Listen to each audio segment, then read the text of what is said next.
She called from the plane, begging to be taken in for just one night, but she didn't know who was sitting behind her. You won't believe what this man did. Subscribe and write in the comments which city you are from. The plane hummed through the night sky like a lullaby meant for someone else. Above the clouds, the world was hushed and cold, indifferent to the private burdens carried by each passenger. Most had succumbed to the drowsy drift of a late-night flight, their bodies slackened by fatigue, heads leaned against windows or slumped sideways in travel-weary postures. But in seat 23A, Aisha Brooks was anything but asleep. Wrapped in a faded green hoodie, her arms circled tightly around her son, a small boy with brown curls and a pink-cheeked face pressed against her chest. Corey was 3 years old, though some mistook him for younger. He hadn't spoken yet, not in full words, and sometimes his cries came without warning, sharp and jarring, the kind that drew glances. Tonight, he had finally settled, his breathing soft and even, his fingers curled into the fabric of her shirt like roots reaching for the earth. Aisha's eyes were open and red-rimmed, not from tears, but from too many nights without sleep. Her body sagged from exhaustion, but her mind refused to rest. The decisions of the past week replayed in cruel loops, leaving the shelter, losing her last part-time gig, packing what she could into one duffel bag, and taking a one-way ticket to Chicago because it was the only option left. Her aunt had agreed to let her stay just for a few days, but Aisha knew how those visits often ended, with passive-aggressive sighs, judgment cloaked in concern, and the unspoken countdown to her departure. She glanced out the window. The night outside was vast and unwelcoming. She was 30,000 feet above everything she'd ever known, and yet never had she felt more earthbound. There was no home waiting, no job, no plan beyond survival. Still, there was Corey, asleep against her chest, and that was all the reason she needed to keep moving forward. Or at least pretend to. The man in the row behind her hadn't planned to pay attention. Lucas Montgomery usually traveled with noise-canceling headphones and the aloof detachment that came with being born into privilege. At 29, he was already more than just the heir to a tech empire. He had walked away from his father's boardroom to create something different. Quiet investments, social initiatives, grants that didn't require press releases. But tonight, even he couldn't ignore the quiet urgency of the woman in front of him. It wasn't the crying child that caught his attention. He had heard those before. It was the way the woman held her son. The way she flinched every time he stirred. The way she whispered apologies no one asked for, her voice barely audible but heavy with practiced shame. There was something in her posture, in the way she kept her head low and her hands steady, that struck him. It was a kind of resilience that didn't advertise itself. And it wasn't until he saw her fumble for a pacifier with trembling fingers that he realized he'd stopped reading his email 5 minutes ago. When the plane landed in Chicago, the terminal buzzed with the shuffle of weary passengers and the overhead calls for connecting flights. Aisha clutched Corey to her chest as she gathered her things, her duffel slipping from her shoulder twice before she managed to lift it fully. The boy whimpered as the cold air hit them at the arrival gate, but she soothed him automatically, the movement second nature by now. She walked toward the exit with a kind of mechanical efficiency, pulling out her phone to text her aunt. Except the screen didn't light up. Confused, she tapped it again. Nothing. Panic flickered in her stomach. The phone had fallen earlier, just once, but hard, and now it was unresponsive. Her fingers trembled as she tried to reset it, pressing the buttons in frantic combinations, but it remained dark. Everything was on that phone. the address, the transit map, the contact numbers. Her chest tightened. Outside, the wind was sharper than she'd expected. She wrapped the hoodie tighter around Corey and adjusted his blanket. A line of taxis idled by the curb, but she bypassed them. She couldn't afford a cab. She didn't even know where to go now.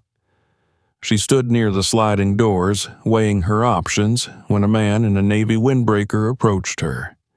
His voice was calm, professional, but something about it was rehearsed, like he'd said the words before.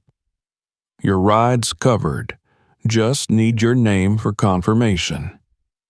She blinked. "There's a mistake," she said, already bracing for rejection. But the man only repeated gently, "Rooms under A. Brooks, Hotel Vendôme, downtown. Paid in full." Aisha stared at him, stunned. Before she could protest again, he stepped back and gestured toward a waiting cab. She hesitated, every cell in her body warning her to be cautious. But Corey was growing restless, the cold biting at his face, and she had nowhere else to go. She got in. The ride was quiet, save for the occasional hum of traffic. The driver didn't speak.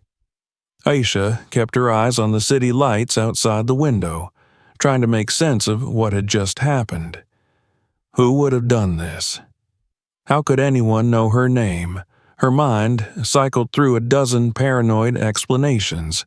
Identity theft, wrong person, some trap, but each felt more implausible than the last. At the hotel, the receptionist handed her a key and a white envelope. The room smelled of cedarwood and clean sheets. There was a real crib in the corner, stocked with diapers and a small stuffed animal. Corey clutched it instinctively. Aisha placed him gently inside and sat on the edge of the bed as though it might vanish if she moved too quickly. She opened the envelope. Inside was a card, printed, not handwritten. 4 words. No strings. Just rest. Aisha didn't cry. Not yet. Her body was still locked in survival mode, muscles taut with the weight of too many nights on hard benches and too many polite refusals. She changed Corey into pajamas, washed her face in the small but spotless bathroom, and returned to sit by the crib, watching her son sleep in a real bed for the first time in weeks. She didn't sleep much that night. Her mind refused to shut down. The softness of the sheets, the warmth of the heater, the silence, none of it felt real. And yet, it wasn't a dream. Someone had paid attention. Someone had cared just enough. In the morning, sunlight filtered through the blinds and muted ribbons. Corey stirred first, babbling incoherently, tugging at his blanket. Aisha lifted him into her arms, pressing her nose into his curls. She felt his warmth, the weight of him against her chest, and for a brief moment, she was just a mother in a quiet room, not a statistic, not a burden. Then she noticed the email notification blinking on the hotel's courtesy tablet. Subject: Mothers in Motion. Orientation. Invite body. You've been nominated for immediate placement in our Women's Innovation Residency. All housing, meals, childcare, and mentorship provided. Welcome, packet and schedule available at orientation, Monday, 9 a.m., the M Initiative. Aisha's hand trembled. She hadn't applied for anything.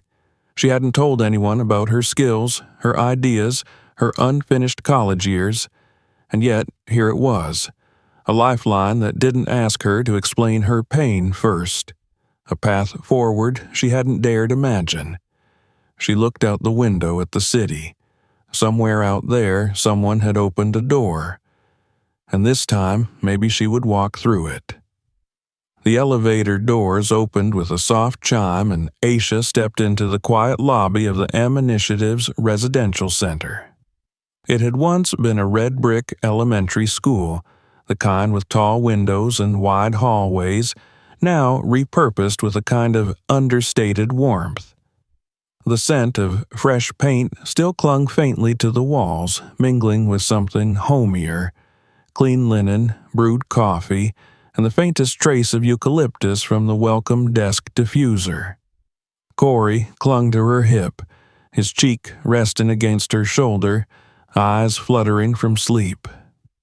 His small hand fidgeted in the fabric of her coat, and Aisha adjusted him instinctively, as she had done 1,000 times. They had just arrived from the hotel, following the email's invitation. She hadn't known what to expect when she walked through the doors, bureaucracy perhaps, or a generic intake process with polite but distant smiles. What she hadn't expected was the woman at the front desk greeting her by name. "Welcome, Miss Brooks," she said with a genuine smile, flipping through a clipboard. "And this must be Corey. We've been expecting you." Aisha hesitated before nodding, unsure how anyone could have been expecting her when she hadn't applied. But the woman didn't push. She simply handed her a key card, a printed schedule, and pointed toward the second floor. "Room 2B is yours. Nursery's just down the hall. Meals are served in the main common area. Orientation begins tomorrow morning in the West Wing. No questions, no forms, no invasive interviews, just a clean, sunlit room and space to breathe." It was unnerving. The room was small but private, with a twin bed, a dresser, and a small crib already made with soft blue sheets. A care basket sat on the dresser, diapers, lotion, snacks, and a pair of knitted socks too small for an adult. Corey toddled over to the window, fascinated by the ivy crawling up the brick wall outside. He pressed his fingers to the glass, making gentle cooing sounds. Aisha sat on the edge of the bed, feeling the mattress give beneath her for the second time in 2 days, and still not trusting it to hold her. The past 72 hours had unfolded like a story that didn't belong to her. A stranger pays for her hotel. An unsolicited opportunity lands in her inbox.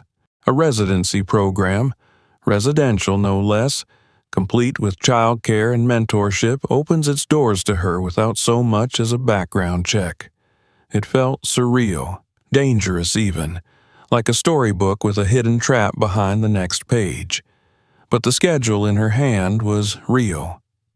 Her name was printed on it, right there next to the welcome lunch and an afternoon session titled "From Survival to Strategy."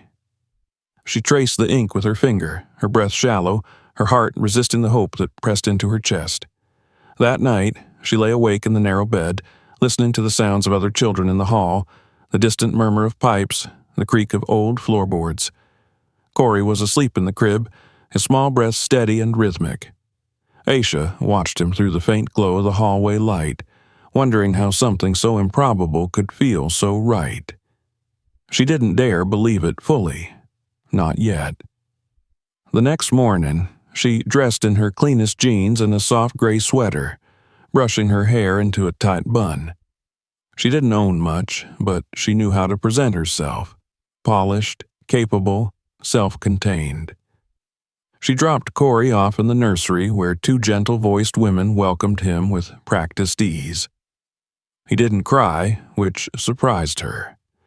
Instead, he stared curiously at the soft toys and other children and waddled cautiously toward a corner of the room. Orientation was held in what had once been the school library. Now, rows of folding chairs faced a projector screen, and a long table at the front bore coffee urns, tea packets, and a tray of muffins. Aisha took a seat in the back, her posture straight, her face unreadable. Other women trickled in, some older, some younger, some dressed in office attire, others in hoodies like hers. All of them wore the same armor of quiet skepticism. The presentation began with a woman named Alina, the program director. She spoke plainly, without the condescension Aisha had come to expect in programs like these. She didn't sell them a fantasy. She spoke of cycles, poverty, trauma, burnout, and the rare chance to step outside of them. Not forever, not magically, but just long enough to begin again with intention. Aisha listened, arms crossed, absorbing every word with the guarded intensity of someone trained to spot hidden agendas. But there was none. No talk of repayment, no forced group therapy, no pity, just structure. A chance to work on a project, to meet weekly with a mentor, to build something that could stand on its own. Later, in the breakout sessions, Aisha kept mostly silent, observing the others. Some were animated, already pitching ideas. Community gardens, food co-ops, single mother advocacy networks. Others, like her, were quieter, unsure of what they might dare to imagine. When it was her turn to introduce herself, she simply said she was a mother and a former student who once dreamed of building tools that mattered. She didn't say more. That evening, back in her room, she opened her laptop and stared at the blank screen. The application she had once begun for a college capstone project, an app that connected mothers of special needs children to resources, doctors, emergency protocols, even peer support, was still there in a dusty folder. Unfinished, forgotten. She clicked it open. The interface was clumsy, the code half broken, but the bones were solid. She remembered now the long nights she spent building it while Corey slept beside her on borrowed futons. She remembered how it had once felt, like purpose. For the first time in a long while, Aisha allowed herself to work not for money, not for someone else's demand, but for her own belief that this mattered. She mapped new wireframes. She updated the color scheme. She made a list of features that could help someone like her, lost in a strange city without a working phone or any idea how to navigate the healthcare system. The days passed quickly. She fell into a rhythm: breakfast with Corey, work sessions, mentor meetings, dinner with the other residents. Still, she kept a distance. The other women seemed kind enough, but she couldn't shake the feeling that her presence here was conditional, precarious. One wrong move, one exposed truth, and the invitation might be revoked. And yet, things began to shift.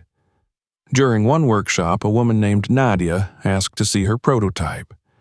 Aisha hesitated, then showed her the interface. Nadia gasped. "This is real," she said. "This could actually help people." The words lodged in Aisha's chest. Real. Help. She hadn't heard those two words together in years. Later that week, an impromptu meeting was held in the common room. The facilitator mentioned that a local social investor might be visiting next month to see potential projects. The room buzzed with excitement and nerves. Aisha said nothing, but a part of her recoiled. Investors, media, spotlights. She didn't want to be seen. She wanted to build. Quietly, safely. Still, a name was mentioned: Lucas Montgomery. Aisha froze. It had to be him. No one else knew her history with that name. No one else realized she was already part of a narrative not yet written. She returned to her room, heart racing. She paced the floor, checked on Corey, paced again. She didn't know whether to feel grateful or invaded. Had this all been orchestrated? Had she ever truly been chosen? Or simply plucked from obscurity to fit into someone else's story? That night, after Corey had fallen asleep, she sat by the window, looking out at the soft city lights. Below, a group of mothers laughed together, their children chasing each other around the small courtyard. Aisha stayed upstairs, watching, wondering. She opened her inbox. A new message awaited. No sender, just a subject line: "Keep building, you're not here by accident." L. Her hands trembled. She closed the message without replying, because deep down, she still wasn't sure if she believed him. The rain had started before sunrise. A thin mist at first, then a steady curtain falling against the tall windows of the old school building. Aisha stood by the window in her room, arms wrapped around herself, the fabric of her sweater slightly damp at the sleeves from when she'd gone out early to retrieve a package mistakenly left at the front desk. Corey was in the nursery, already playing quietly with puzzles and wooden animals. She had an hour before her next workshop, time she usually spent working on the app's code or sketching out new features. But today, her laptop remained closed. She couldn't stop thinking about the name. Lucas Montgomery. It hadn't been said with any fanfare during the meeting, just another name in a list of potential visitors who might attend the end-of-cycle showcase. But for Aisha, it had rung through her skull like a struck bell.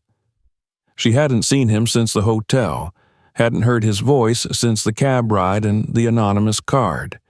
She hadn't told anyone that he was the reason she was here. The message she'd received, the quiet encouragement, had been enough to shake her. Now it felt like a setup. All morning, the tension sat like a stone in her gut. The other residents seemed unaware, excitedly discussing pitches and practice presentations. Some had already begun filming intro videos for the showcase. Aisha listened but didn't join. She hadn't signed up for the attention, hadn't asked for her work to be placed under scrutiny by the man who had quietly paid her way into this space. She'd worked too hard to feel this small. When the article dropped that afternoon, she knew something was wrong before she even opened her phone. Whispers moved through the common area like a draft, glances over coffee mugs, silences that lingered too long when she entered the room. One of the facilitators called her aside gently, showed her the link on a tablet, voice apologetic. The headline was impossible to ignore. Widowed tech heirs quiet redemption, motherhood, philanthropy, and a second chance for two. There was a photo, grainy but unmistakable, of Asha walking into the building with Corey in her arms. Another showed Lucas, outside the center, speaking to a staff member. The article didn't confirm a relationship, but it didn't need to. It implied, heavily, that he'd hand-picked her. That the program, praised for its inclusivity, had a golden participant with a secret advantage. Aisha's name wasn't mentioned fully, but anyone in the program would know. The air in the next room was heavy when she returned. The chairs she used to sit in during workshops were suddenly all full. No one made eye contact. A woman who had once offered to help with her UI mock-ups now avoided her. Even Nadia, who had once praised her code, gave her a look that wasn't unkind but no longer open. At lunch, no one sat next to her. Corey, oblivious, happily gnawed on a piece of banana, smiling at the woman 2 seats down, who gave a tight-lipped smile in return. Aisha's appetite vanished. She spent the rest of the day in the nursery, crouched on the carpet while Corey lined up his toy animals. It felt easier, safer. The world of toddlers made sense. There were no politics in building towers or making tiny elephant noises. That night, she climbed to the rooftop garden after putting Corey to bed. The rain had faded to a cold mist, and the city lights below shimmered through it like distant fires. She stood near the edge, her coat zipped to her chin, the damp air clinging to her skin. She wasn't alone.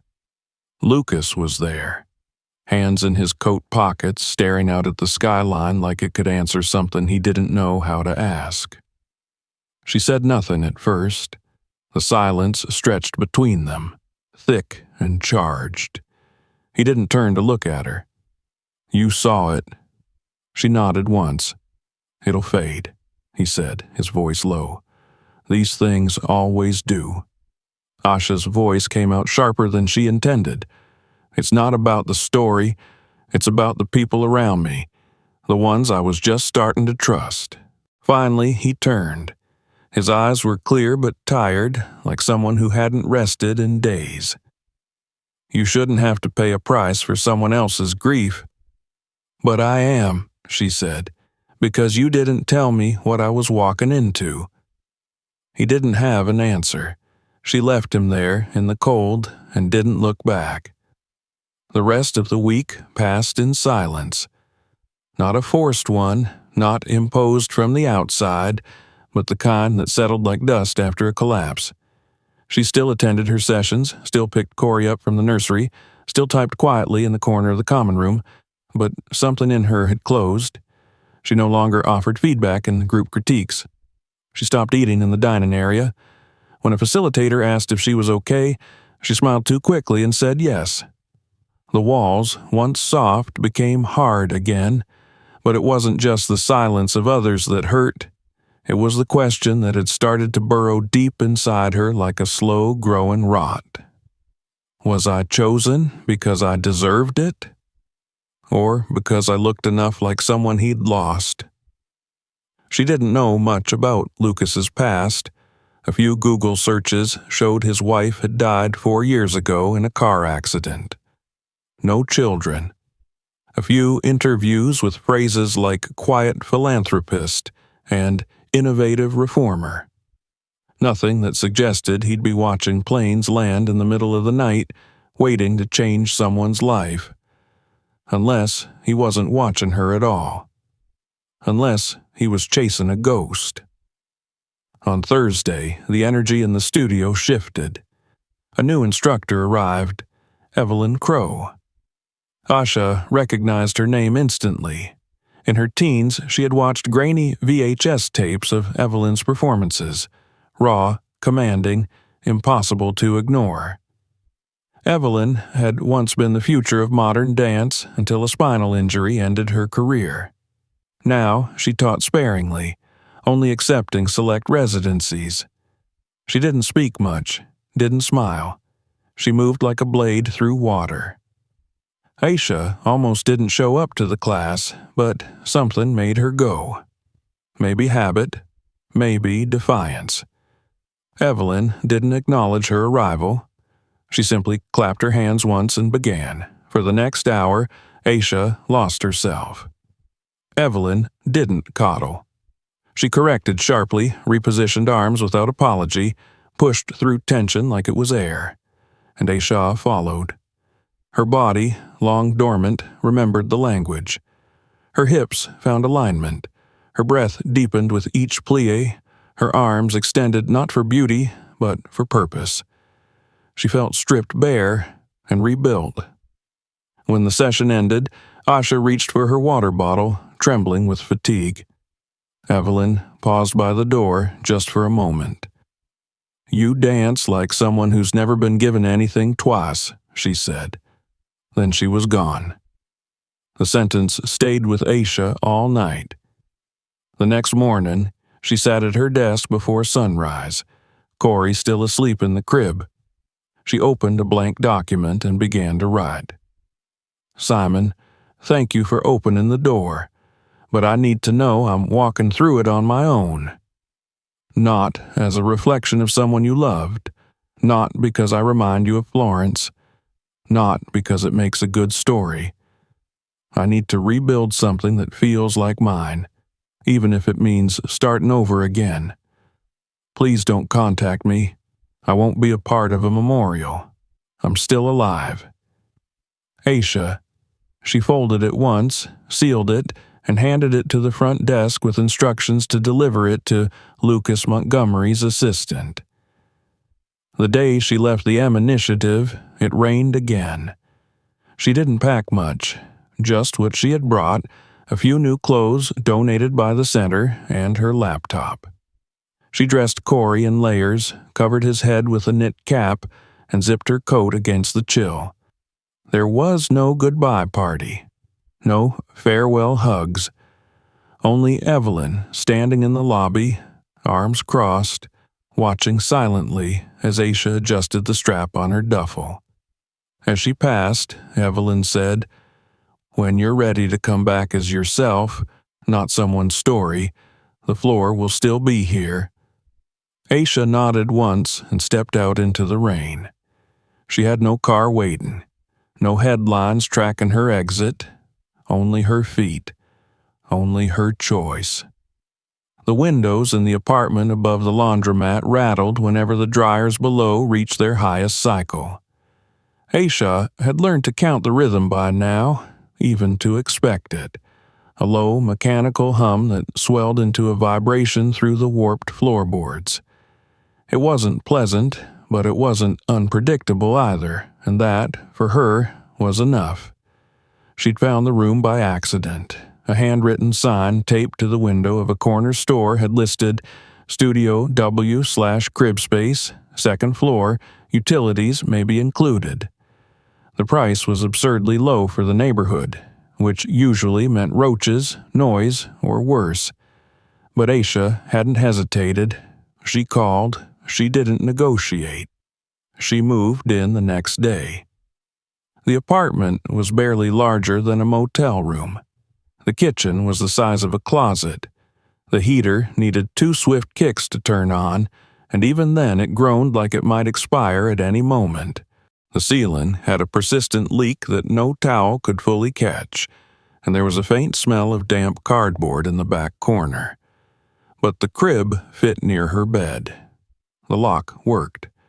No one watched her through security cameras or tracked her sign-ins on a clipboard. It was hers. Her name on the lease. Her rules. Corey adjusted quickly, as he always did.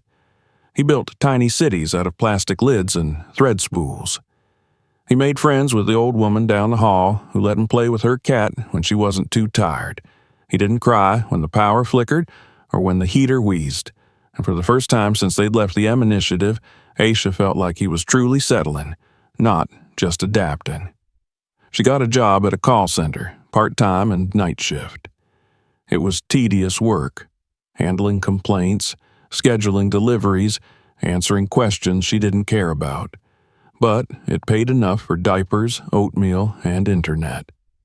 She walked home at dawn, her breath turning white in the morning air, sometimes humming old songs to stay awake. Then she'd sleep for 3 hours while Corey watched cartoons from a second-hand tablet with the volume low.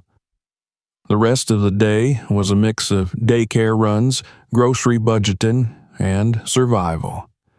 But every night, once Corey was asleep, Aisha opened her laptop at the kitchen table and returned to the code. She rebuilt her app from scratch, not the version she'd started in college or the one she had revived briefly at the initiative. This was hers. Clean, direct, intentional. She called it Neighbor.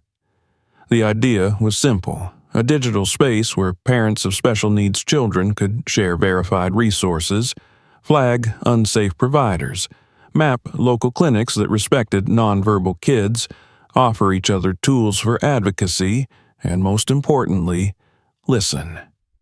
She built it slowly, piece by piece, always by hand. The home page came first, then the sign-up logic, then a forum feature that didn't track user data, didn't sell anything, didn't ask for stories to monetize. She tested it on herself. She asked questions under fake names. She built every pixel for the woman she used to be.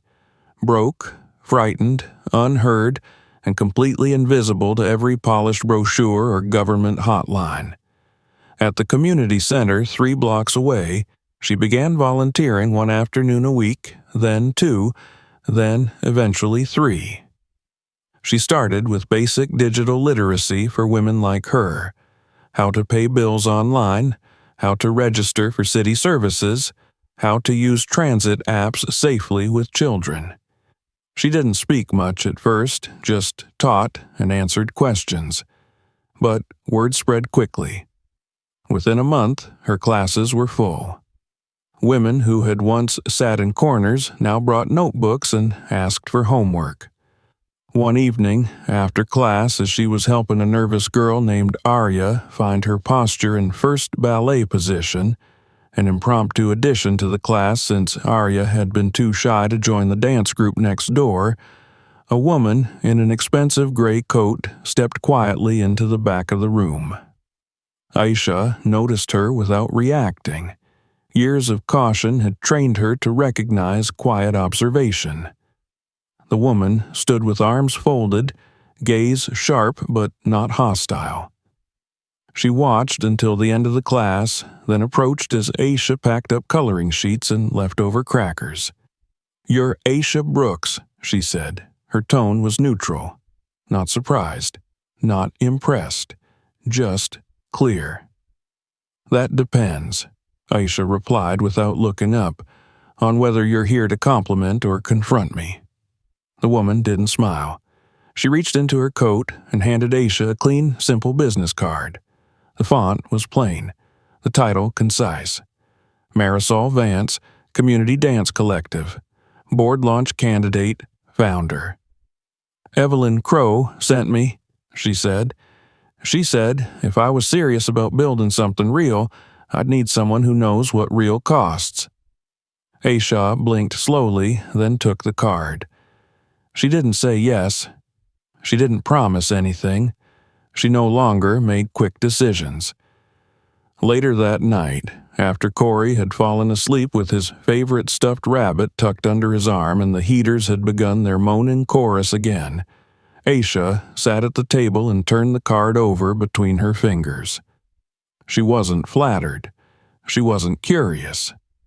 What she felt was an old, familiar discomfort, the edge of opportunity rubbing against the scar tissue of experience. She thought of the M initiative, of the cold glances, the whispered suspicions, the way her own success had become a mirror for someone else's mourning.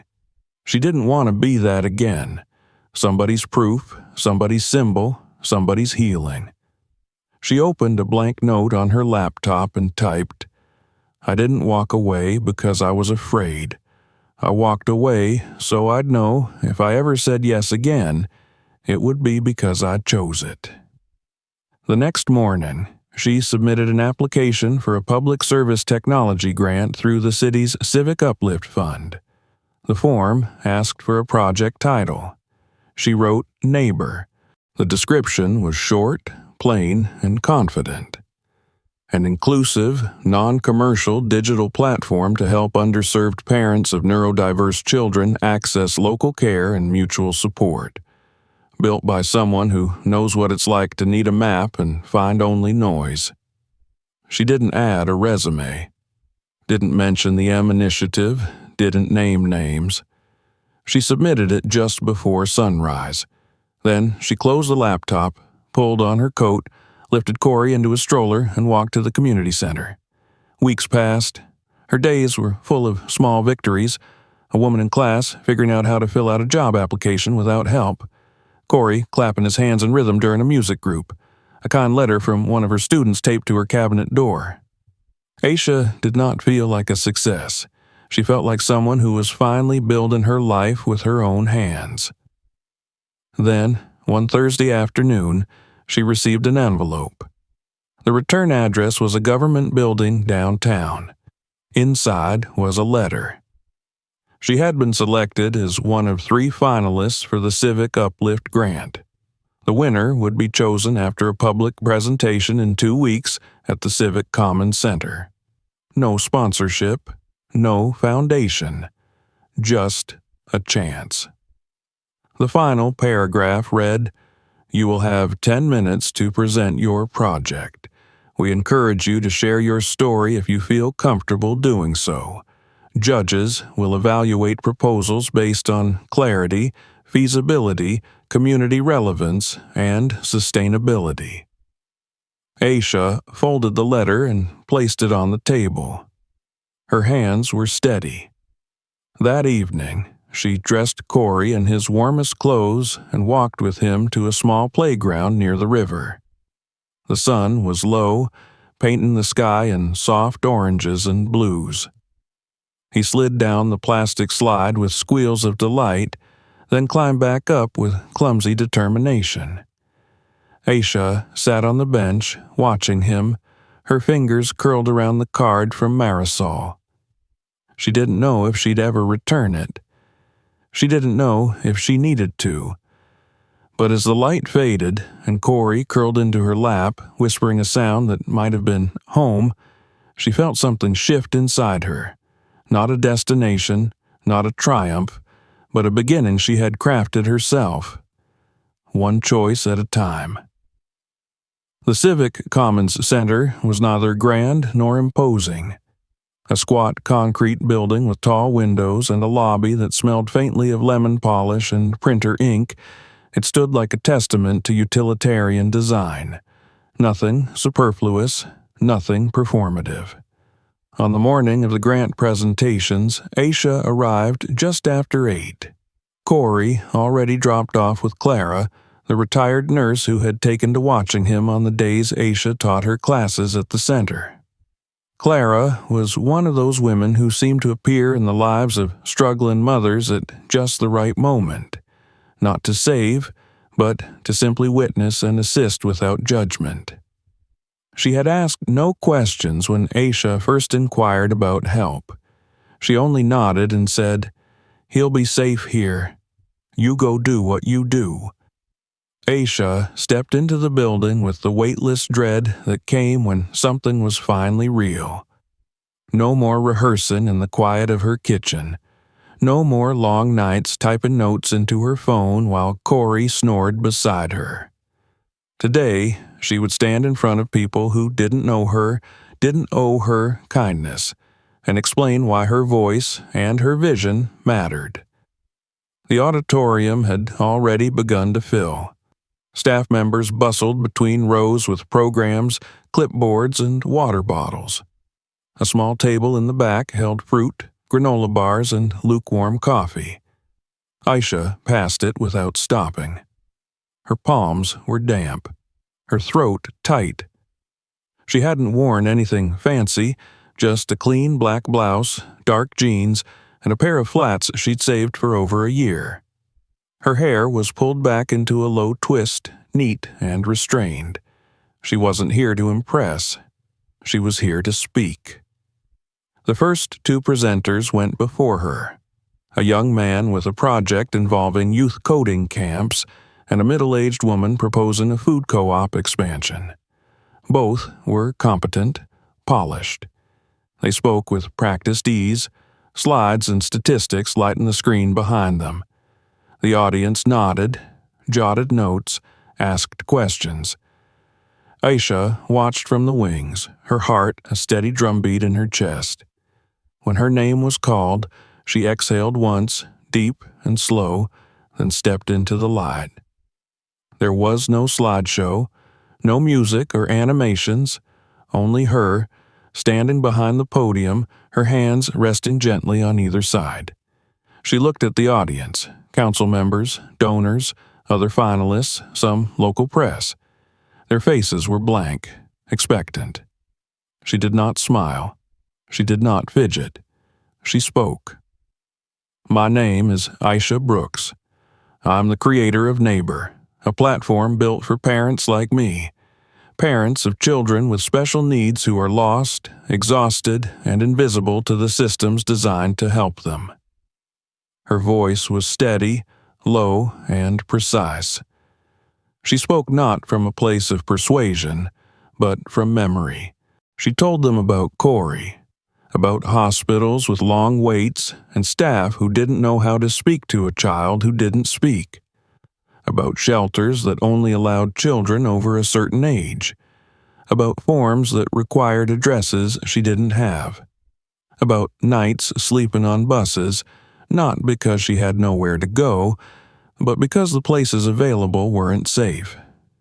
She told them how she built the first version of Neighbor on a broken laptop with spotty Wi-Fi and no funding, how every line of code had been written after midnight, with her son snoring softly beside her and a cracked phone screen lighting her fingers, how she tested it herself, reaching out to other mothers in forums and parenting groups, listening to what they needed, not what Charity thought they needed, but what they said in low, tired voices after days without rest.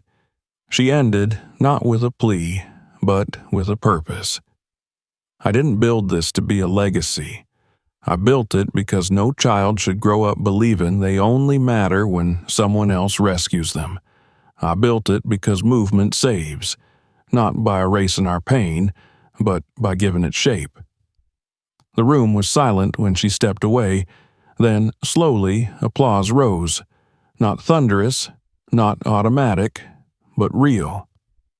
Two women approached her afterward, one with tears in her eyes, the other with a clipboard and a business card.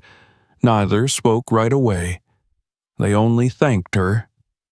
Aisha accepted their gratitude with a quiet grace, unsure what to do with it. As she gathered her notes, someone cleared their throat softly behind her. She turned. Lucas stood just outside the stage curtain. No entourage, no press badge. Just him, in a navy sweater, jeans, and that same unreadable expression he wore the night he'd found her at the rooftop garden. He looked tired but lighter, like someone who had finally set something down. "I wasn't here to judge the pitch," he said, though it was excellent. Aisha's gaze didn't waver. "So why are you here?" He reached into his coat and pulled out a small envelope. Inside was a photograph, not of Florence, not of a gala or a foundation ribbon cutting. It was Aisha, barefoot, mid-rehearsal at the initiative. Someone had captured her in motion, arms lifted, face tilted skyward, eyes closed. The light in the room caught the tension in her muscles, the stillness of her breath between movements. It wasn't performative. It was alive. "You changed the way I remember her," Lucas said softly. "You didn't replace her. You restored something I hadn't felt in years." Aisha stared at the photo, not because she liked it, because it startled her. She hadn't known she could look like that. "I didn't walk away because I was angry," she said after a long pause. "I walked away because I needed to know if the strength people saw in me was mine." Lucas nodded. "I never doubted it was. I just didn't realize how much you needed to prove it to yourself." There was no drama in the moment, no swelling music, just two people in a corner of a modest community building, acknowledging something they had both misunderstood before. "I'll let you be," he said finally. "I just wanted you to know the door you walked through. It's still open, but this time you set the terms." That night, Asha sat at her kitchen table, Corey asleep beside her in a second-hand bassinet. She looked again at the envelope Lucas had given her. On the back, in small, precise handwriting, he'd written, "You were never anyone's reflection. You were always your own light." She didn't cry. She didn't laugh. She just closed her eyes, not to sleep, but to imagine what might come next. Not a return. A decision. The night of the neighbor launch was clear and cold. The venue was a community hall, small and practical. Folding chairs, dim spotlights, a refreshment table stocked by volunteers. Parents arrived in warm coats, with children clinging to their sides, wide-eyed and curious. A few donors stood at the back. Some had come out of curiosity. Others to measure whether the girl who had once been labeled a promising story could really build something that stood. Aisha stood in the wings, breathing steadily. Her team, 2 part-time developers and a volunteer speech therapist, sat nearby, nervously adjusting note cards and checking the demo on a tablet. Asha wore black again. No flash, no heels, no pretense. When the lights dimmed and her name was announced, she stepped forward, not for applause, but for presence. She didn't use a script. She didn't explain the app's every feature. She told a story. When she was 19, She thought survival meant shrinking herself small enough to fit into the arms of whatever system promised safety. But now, she said, she knew different. Survival wasn't silence. It wasn't gratitude for the bare minimum. It was standing in a room that once mistook you for a favor and showing them you were always a force. She ended with a truth that she had once only whispered to herself in the dark. I didn't build this to honor anyone else's legacy. I built it because I believe in building lives that don't begin with rescue, but with recognition. The applause that followed was not polite. It was long. Some people stood, some cried. No one looked away. Lucas was at the back again, watching, quiet, no camera, no speech. Just a man seeing someone who no longer needed saving. Aisha saw him as she stepped off the stage. Corey was in her arms, clapping at everything and nothing, giggling at the lights. She kissed his head and approached Lucas. Was it what you expected? She asked. No, he said. It was better. She tilted her head. What now? He hesitated. Now, I stopped trying to finish Florence's story, maybe start my own. Her eyes didn't soften, but her voice did. Not if I'm just another Florence. You're not, he said without flinching. You're the chapter she never got to write. Weeks later, Aisha boarded a plane again. This time she carried no baby, no backpack full of formula and folded diapers. Corey was home with Clara, safely tucked in bed with the stuffed rabbit Lucas had once bought him on a whim. The only gift she had ever allowed, not out of pride, but because it had made Corey laugh for the first time in weeks. The flight was short, a quick hop to Boston, where Asha had been invited to speak at a symposium on civic technology. She hadn't told Lucas she was leaving, not out of anger, just clarity. But fate, as always, did not wait for permission. As the cabin lights dimmed and the plane coasted toward cruising altitude, she felt a presence in the seat beside her. Lucas. He didn't speak at first. He didn't need to. How did you know? She asked quietly, eyes still on the clouds. Clara, he admitted. She still thinks I'm good for you. Asha smiled, but not fully, not yet. I came because I needed to say it, he said, voice low, even. Say what? That I see you, not as a story worth telling, but as a future worth walking into. She turned to him finally. Her voice was even, calm. You changed my life, Lucas, but I'm the one who rebuilt it. Exactly, he whispered. They sat in silence then, not uncomfortable, just full. And if I don't have room for anyone else right now? She asked. He smiled gently. Then I'll wait in the row behind you. Like last time. She laughed, and for the first time in years it sounded like hope.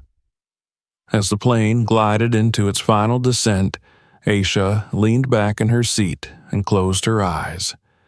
Not because she knew exactly where she was going, but because this time she was flying forward. Thank you for watching. If this story moved you, don't forget to subscribe to the channel, share it with someone who needs it, and check out our next videos for more powerful journeys that stay with you.